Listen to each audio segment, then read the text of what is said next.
Are you wondering how you can use social media marketing to grow and scale your real estate business in 2022? Then you've come to the right place, because that is what we're tackling in today's video. Before we get started though, make sure you hit the subscribe button and notification bell. My name is Joke, founder of Unbound Creative Agency, where we've helped dozens upon dozens of realtors launch and scale their personal brand, mainly leveraging YouTube, but also through social media. So let's get started. First off, and this is with any type of marketing activity, you need to know who you are serving. Before we can come up with a plan on what kind of content you should be making, what kind of social media platforms you should be leveraging, you need to know who you are servicing. This is something that a lot of realtors fear, because I tell them always, you have to niche down to level up. So you have to become hyper clear on who you are serving, so that you can actually create content that speaks to those people. If you're trying to be everything to everybody, you end up being nothing to no one. So make sure that you get hyper clear on who you are trying to reach, whether it be first-time homeowners, people buying a condo for retirement, families with young children, people who are looking to flip houses, or maybe just looking to invest in real estate. Become hyper clear on who you are servicing. That is number one in building our social media marketing plan for 2020. The second step is to now figure out where these people hang out, both offline and online. This is why I say you have to become super clear on who you're serving, because now, based on that information, we're gonna figure out, where do these people hang out? What websites do they visit? What kind of social media platforms do they use? What other YouTube channels are they interested in? And really create an overall profile of this ideal customer and know everything about them. Age, gender, educational background, financial background, what kind of things do they like to do on the weekend, so that you have as much information as you can to then go into step 3 and choose what social media platforms you're going to be active on. So I would always recommend YouTube. Big fan of YouTube. It's a great magnet, whereas other social media platforms such as Instagram or Facebook are a little bit more push marketing than pull marketing, because there isn't a search function as much as there is on YouTube. But I would recommend YouTube to every realtor. And then based on your niche, you can either go for Instagram, Facebook, TikTok. If you're more into investing and commercial real estate, you will want to go the LinkedIn route. Another thing to just sort of throw in there is that 37% of home buyers in 2020 were millennials, so you'll always be good on Instagram. Not so much on TikTok right now, but I do feel like that is still a platform that is wide open for realtors. So if you are willing to put in the time that it takes to create content for TikTok, knowing that you probably won't see a return on your investment until you're a couple of years down the road, then definitely also use TikTok to create your personal brand and as added to your social media marketing mix. And then Pinterest is a really big one as well, especially if you're trying to reach women with children. Pinterest is known as a platform that is predominantly female audience, and it is known as a platform that is used to mark major life moments. So getting married, having a child, moving house, decorating, renovating, it's all found on Pinterest. So if that is your niche, definitely consider Pinterest as well. Then the fourth thing to keep in mind when building your social media marketing plan is, how can I build trust with my ideal client online, right? So someone who doesn't know you needs 7 touch points at least online to even just consider that you are legit at what you do. 7 touch points. So that can all be on Instagram, that can all be on YouTube. Ideally, that would be a mix. Each platform has its strengths and weaknesses. So for example, Instagram is great at just building that initial contact. Hey, this is who I am, this is what I do, here is valuable information, bits and pieces, because the attention span of people on Instagram is a lot shorter than what their attention span will be on YouTube. So I always say, you have to look at your prospect and their customer journey. No one who just met you is ready to work with you immediately. Like, it doesn't happen like that. They need multiple touch points, they need awareness content, they need trust building content, and then eventually sort of content that will sell them on working with you.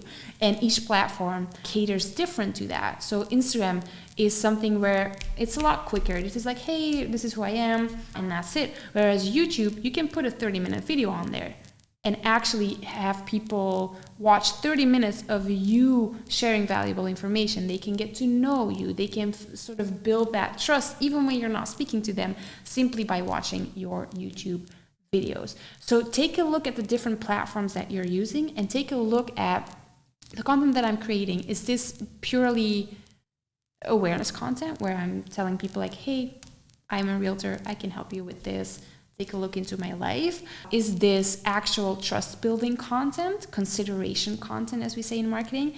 Is this long form content where people can get to know me, where people can witness my expertise? Or is this hot content, conversion content, where I actually push people to reach out to me and to work with me? And make sure that you have a mix of all of that in there so that people can be taken along on a journey, that you're not instantly selling them on your services. Then number 5 is planning for success. Now, this sort of leaks into number 6, which is consistency. Instead of trying to do every platform and post every day, I'm going to advise you to not do that. I see a lot of people get really excited when they start on social media, when they start on YouTube, and they have, and I don't like this word, unrealistic expectations of what they can be consistent with. So if you are running your business and you have a family and you have an active social life and you would like to keep all of those things, don't all of a sudden commit to posting 3 videos on YouTube each week and posting 3 posts on Instagram and then also doing Pinterest and TikTok and all the things, right? Don't do that.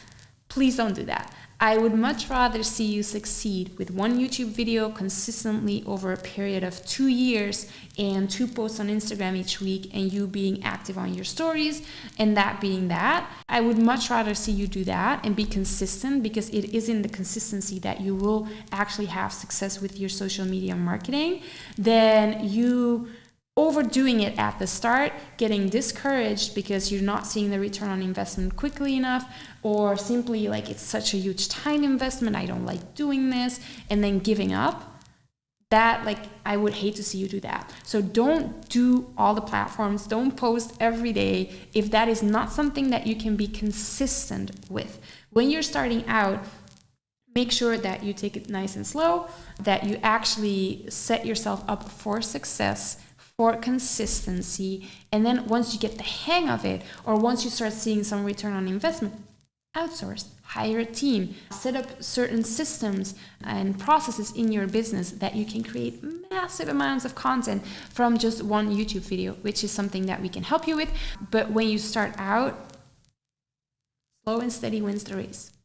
Consistency wins the race. So set yourself up for success. Don't overdo it. Don't become overexcited for 2 weeks and then nothing for 2 months. Like, be steadily excited for 2 years and you'll see a giant return on investment that way. Then I've already talked about it briefly, which is sort of systems and processes, but specifically when you're starting out, tools. You're going to want to be using a couple of tools to make your life easier. So first off, I can recommend Canva for anything that is graphic design. We'll also link all of that in the description below. It is a free tool that you can use, or there's also a paid version. It's like, I think, $9.99 a month, which it's definitely worth it. It is basically a graphic design tool for anyone who isn't graphic design savvy. They have a bunch of templates in there. I think recently they've added like a short video editor for stories in there as well. Definitely worth checking out. For Instagram stories, I really like Unfold. I think it's $2.99 a month. Creates great graphics, great stories. And then you're gonna wanna invest in a scheduling tool. Most of these scheduling tools have free alternatives if you're only using couple of profiles.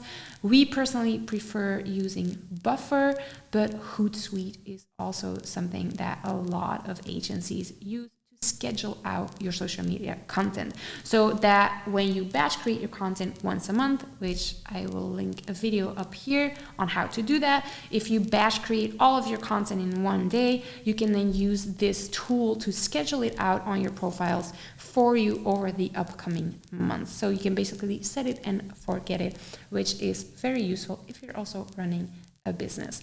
If you are interested in learning how we can help you sort of kickstart all of this and bypass all of the do-it-yourself, there is a link in the description to book a call with me or someone on our team, and we will gladly help you out. In the meantime, make sure that you check the videos over here, and then I will see you next time.